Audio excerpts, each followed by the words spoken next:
अस्सलाम वालेकुम मेरे भाइयों, क्या हाल चाल है। उम्मीद करता हूँ सब खैरियत से होंगे।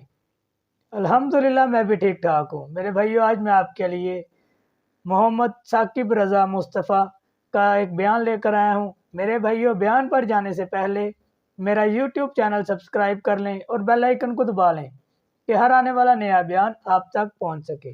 आइए चलते हैं बयान की तरफ। उस तकलीफ को सब्र के साथ बर्दाश्त करने से अगर वो वावेला करता है, नाशुक्री के कलिमात कहता है, तो तकलीफ तो ख़त्म नहीं होती लेकिन अजर ज़ाइल कर दिया जाता है। तो इसलिए हमें हर सूरत के अंदर सब्र के दामन को मजबूती से थामने की तलकीन की गई है। और अहले ईमान को यह भी सबक दिया गया कि जब उन्हें कोई भी मुसीबत पहुंचती है तो वो कहते हैं इन्ना लिल्लाहि व इन्ना इलैहि राजिऊन, कि हम उसी के हैं और उसी के हुजूर पलट के जाना है।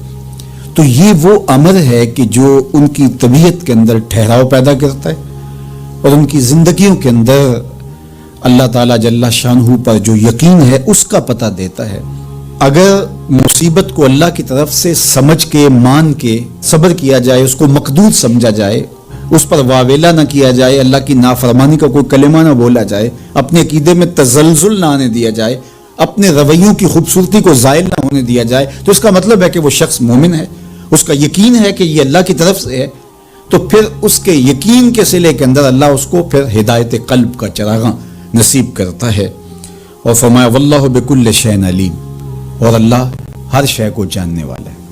उसे पता है कि किसी पर मुसीबत नाजिल क्यों करनी है और इस मुसीबत से उसका इम्तिहान लेना मकसूद है, उसके दर्जों को बुलंद करना मकसूद है, उसके गुनाहों को माफ़ करना मकसूद है, उसको किसी आजमाइश में डाल करके उसको मजीद कुंदन बनाना मकसूद है, या उसका क्या मकसूद है, उसको सजा देना मकसूद है, ये उसे पता है।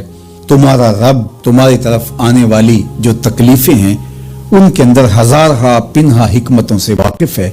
यहाँ ये बात भी समझने के काबिल है कि जो शख्स मुसीबत के आने पर सब्र और इस्तिकामत के साथ उससे निपटता है और अल्लाह पर जो उसका यकीन है उसमें तजल्जुल पैदा नहीं होने देता। कुल्लु मिन इंदिल्लाह, ए महबूब फरमा दीजिए जो कुछ है वो तुम्हारे रब की तरफ से, ये उसका ख्याल और फिक्र है कि ये मेरे अल्लाह की तरफ से, तो फिर उस मुसीबत को टालने वाला भी वही है। तो अगर ये उसका अकीदा पुख्ता था तो फिर वो मालिक की दहलीज छोड़ के, मालिक की चौखट छोड़ के किसी और दहलीज पे नहीं जाएगा, किसी और चौखट पे नहीं जाएगा।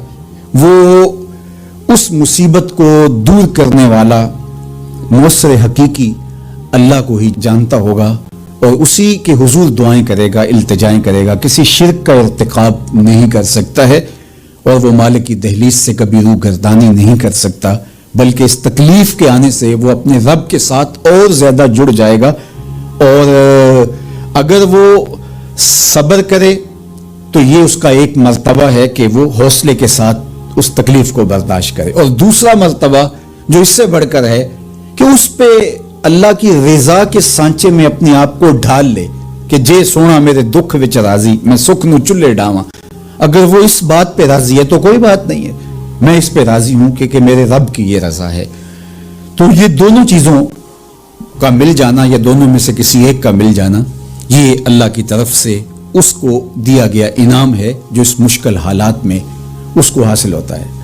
अब वो किस कैफियत में है अल्लाह ताला उसको खूब जानता है कि वो इस पे सब्र कर रहा है या उसका अंदर डोल रहा है, उसका अकीदा कमजोर था और वो कमजोरी के बायस जो है वो तजल्जुल का, तजब्जुब का शिकार हो गया। तो ये तुम्हारा रब खूब जानता है। तो तुम्हारे सीने के अंदर छुपी हुई कैफियत तुम्हारे रब के इल्म में है। हुजूर अलैहिस्सलातु वस्सलाम ने फरमाया कि मोमिन का मामला भी बड़ा अजीब है कि उसे अगर तकलीफ होती है तो उस पर वो सब्र करता है, या उसे खुशी मिलती है तो उस पर वो शुक्र करता है। तो दोनों सूरतों में अल्लाह उसको अजर अता करता है। और ये सिर्फ शान मोमिन की ही है कि वो मुसीबत पर सब्र करे, बल्कि फरमाया कि मोमिन के पांव में कांटा भी चुभता है तो उसका भी उसको अजर दिया जाता है, उसके दर्जे बुलंद होते हैं, उसके गुनाह माफ कर दिए जाते हैं, उसकी खताओं से दरगुजर कर लिया जाता है। लेकिन ये मशरूत है।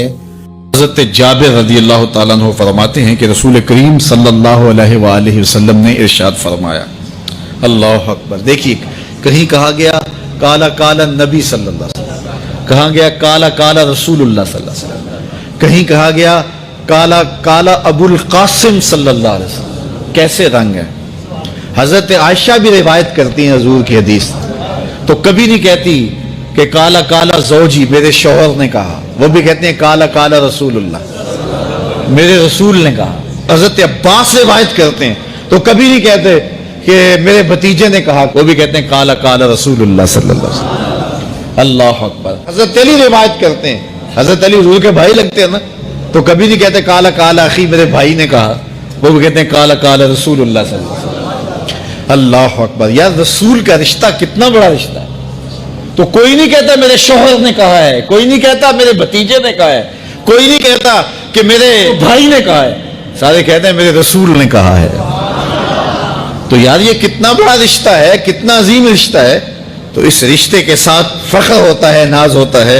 اللہ اکبر. تو یہ کیا کہتے ہیں کالا ابو القاسم, اب یہ کہتے ہیں کالا کالا رسول اللہ صلی اللہ علیہ وسلم. رسول کریم صلی اللہ علیہ وسلم نے ارشاد فرمایا اردت علی النار, میرے اوپر جہنم کو پیش کیا گیا, میں نے جہنم کا ملاحظہ کیا تو میں نے وہاں ایک عورت کو دیکھا, اس کی ایک بلی تھی, اس بلی کی وجہ سے اس کو میں نے عذاب میں مبتلا دیکھا. کیسے بلی کی وجہ سے اس کو عذاب دیا جا رہا تھا. اس نے بلی کو باندھا ہوا تھا, قید کیا ہوا تھا, نہ تو اس کو وہ کوئی دودھ دیتی تھی, کوئی اس کو کھانے کے لیے چیز دیتی تھی, اور نہ ہی اس کو چھوڑتی تھی کہ وہ زمین کے کیڑے مکوڑے کھا کے اپنے پیٹ کی آگ بجھا سکے, یہاں تک کہ وہ بلی بھوک کی وجہ سے مر گئی. رسول اللہ فرماتے ہیں بلی کی اس مالکہ کو میں نے جہنم کی آگ میں جلستے ہوئے دیکھا. اور عمر بن عامر الخزائی, بنو خزاعہ کا شخص عمر, اس کو میں نے دیکھا اپنی انتڑیوں کو جہنم کی آگ میں دھکیل رہا ہے. اس کی انتڑیاں نکلی ہوئی ہیں اور جہنم کی آگ میں گھسیٹتی ہوئی اس کی انتڑیاں جا رہی ہیں. یہ پہلا شخص تھا جس نے سائبہ بنائے تھے, جانوروں کے کان چیر دیے اور بتوں کے نام پہ چھوڑ دیے. یعنی سب سے پہلے بت پرستی کا آغاز عرب میں کرنے والا بنو خزاعہ کا عمر بن عامر یہ تھا. تو اس کو میں نے حضور نے فرمایا دیکھا کہ یہ جہنم کی آگ میں جلس رہا ہے. چونکہ اب جتنے بھی لوگ بت پرستی کریں گے ان سب کا گناہ عمر بن عامر کے نامہ اعمال میں درج ہوگا. ان کو بھی گناہ ملے گا جو بت پرستی کرتے ہیں, اور چونکہ ایجاد اس نے کیے تھے, بت اس نے بنائے تھے, تراشے اس نے تھے, پھر اس کے بعد اس نے جانور بتوں کے نام پہ چھوڑے تھے, چڑھاوے چڑھانے کا انداز اختیار کیا تھا, لہٰذا اس کو جو ہے وہ گناہ پہنچتا رہے گا. تو کہا میں نے اس کو عذاب میں مبتلا دیکھا. تو اگر خیر کی بنیاد رکھو گے نیکیاں ملتی رہیں گی, کھاتے کبھی بھی کلوز نہیں ہوں گے, اور اگر برائی کی بنیاد رکھو گے قیامت تک اس برائی پر جو عمل کرتے رہیں گے اس کا گناہ بھی کھاتے میں پڑتا رہے گا. اللہ اکبر. تو ہمیں اچھائی کی طرح ڈالنی چاہیے, نیکی کی طرح ڈالنی چاہیے. آقا کریم علیہ الصلوۃ والسلام نے ایک موقع پر فنڈ مانگا تو ایک شخص نے اٹھ کر کے پیش کیا. تو جب اس نے پیش کیا تو اس کے دیکھا دیکھی دوسرے بھی کھڑے ہو گئے, دوسرے بھی پیش کرنے لگے. بعض کا سارے خاموش ہوتے ہیں, کوئی ہمت نہیں کرتا. تو ایک کھڑا ہوا تو اس کو دیکھ کے دوسرے بھی کھڑے ہو گئے. تب حضور نے فرمایا تھا من سنّا فی الاسلام سنتن حسنتن فلہ اجرھا, جس نے اسلام میں کوئی اچھا طریقہ رائج کیا اس کو اس کا اجر ملے گا.